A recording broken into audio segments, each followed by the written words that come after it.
Hi friends, आज हम discuss करेंगे बजाज कंज्यूमर स्टॉक के ऊपर। दोस्तों, आप लोगों को बता दूं कि बजाज कंज्यूमर स्टॉक पिछले 9 महीने से एक बहुत ही बड़े करेक्शन के अंदर चल रहा है। और दोस्तों, आप लोगों को शेयर कर दूं कि करेक्शन हमेशा दो टाइप के होते हैं। एक होता है प्राइस वाइज करेक्शन और दूसरा होता है टाइम वाइज करेक्शन। अगर टाइम वाइज करेक्शन होता है ना, तो उसमें क्या होता है, प्राइस वाइज करेक्शन में क्या होता है, टाइम कम लेता है लेकिन प्राइस ज़्यादा गिर जाता है। और टाइम वाइज करेक्शन के अंदर वो तुमको बोरिंग कर देता है और वो एक्चुअली प्राइस में कम गिरता है लेकिन टाइम में एक ही जगह पड़ा रहता है।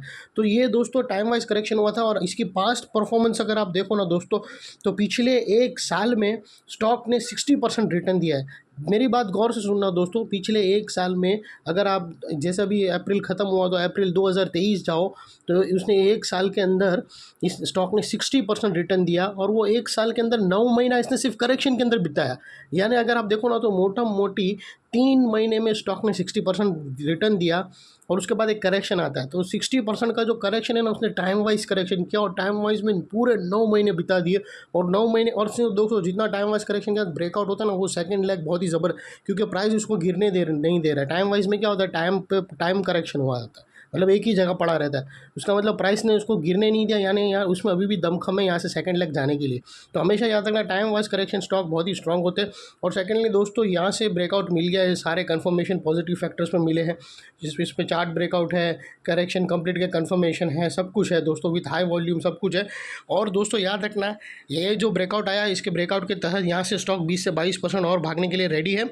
और साथों साथ दोस्तों, इसमें कोई भी मेरी बाय सेल होल्ड रिकमेंडेशन नहीं है, ये सिर्फ एजुकेशन पर्पज़ के लिए आप लोगों से शेयर कर रहा हूँ। अभी हम जाते हैं इस स्टॉक की थोड़ी सी पास्ट परफॉर्मेंस देख लेते हैं।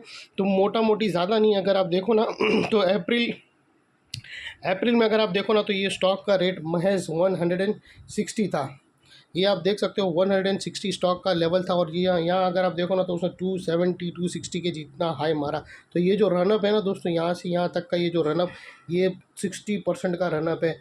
और 60% भी सिर्फ उसने 3 महीने में दिया फ्रेंड्स, 3 महीने का रिटर्न। और आप देख सकते हो कितना स्टॉक ज़बरदस्त है। और उसके बाद उसने बहुत बड़ा कंसोलिडेशन के अंदर गया, और वो कंसोलिडेशन में भी उसने 9 महीने निकाल दिए ये कंसोलिडेशन में। अभी दोस्तों हम एनालिसिस करेंगे, यहाँ से कुछ ब्रेकआउट्स मिले और उसकी स्टॉप लॉस, ट्रिगर एंट्री और टारगेट्स देख लेते हैं। जैसा कि आप देख सकते हो, ये इसने एक बहुत ही, और इसमें जो करेक्शन हुआ है ना दोस्तों, वो एक पैरेलल चैनल का करेक्शन हुआ है। पैरेलल चैनल में जनरली क्या होता है कि ए मतलब बी की जो जीरो बी ट्रेंड लाइन होती है ना, वो बहुत ही स्ट्रेट होती है, यानी उस स्ट्रेट यानी जो ब्रेकआउट्स पॉइंट होती है ना, उसके आसपास ही होती है। अगर आप देखो ना दोस्तों, ये पैरेलल चैनल थी, 9 महीने से अंदर ये पैरेलल चैनल के अंदर स्टॉक ट्रेड कर रहा है। और ये जो पैरेलल चैनल है ना, 20% की है। यहाँ से ब्रेकआउट होने के बाद वैसे ही 20% भागेगा। अभी दोस्तों क्या है कि उसने पैरेलल चैनल का ये जो एरिया है ना, मैं आपको बताता हूँ, ये जो अपसाइड एरिया है ना, उसने उसको स्टॉक ने अच्छी तरह से ब्रेकआउट किया है। और साथों साथ दोस्तों, ब्रेकआउट के बाद सीधा ही है ना एक रेजिस्टेंस है। तो अभी है ना एक और, मतलब ब्रेकआउट, और स्टॉक ने वहाँ पर रेजिस्टेंस फेस भी किया। अगर आप देखो ना, तो आपको यहाँ पर पता चलेगा कि उसने अच्छी तरह से ब्रेकआउट तो किया, वहाँ पर आप वही रेजिस्टेंस के बाद उसने शेडो भी बनाया। अभी इसमें क्या है फ्रेंड्स, एक्चुअल ब्रेकआउट 250 पे ना, वो अभी हम उसको लेकर चलेंगे 262 क्योंकि 262 पे भी एक रेजिस्टेंस है। तो अगर 262 के ऊपर 2 पॉजिटिव कैंडलस्टिक पैटर्न मिल जाती है, तो आप उसको कंफर्म पैटर्न ब्रेकआउट लेकर चल सकते हो, जिसका टारगेट्स निकल के आएगा फ्रेंड्स अबाउ में 300 तक, जो तकरीबन स्टॉक का 20 से 22% रिटर्न है। और सेकेंडली दोस्तों, आपको जो स्टॉप लॉस रखना है ना, वो ब्रेकआउट कैंडल के लो पर रख सकते हो, या फिर ये जो फर्स्ट ब्रेकआउट कैंडल हुई है, इसके भी लो पर क्लोजिंग बेसिस पे रख सकते हो। लेकिन दोस्तों, आप लोगों को कंफर्म याद रखना है कि 262 ब्रेकआउट होना चाहिए। 262 सेकंड रेजिस्टेंस है दोस्तों, ये भी याद रखना। तो वो हिसाब से अगर आप देखो ना, मोटा मोटी, तो आपका स्टॉप लॉस इतना एरिया हो जाएगा और टेक प्रॉफिट आपका एरिया इतना हो जाएगा। तो ये ऑलमोस्ट 1:2 का रिस्क टू रिवॉर्ड रेशियो है।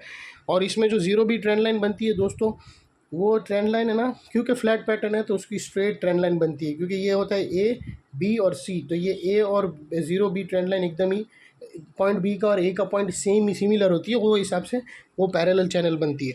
तो ये थी एनालिसिस दोस्तों। अच्छी लगे तो प्लीज़ मेरी चैनल को लाइक शेयर सब्सक्राइब करते रहना फ्रेंड्स। और थैंक यू, बाय बाय।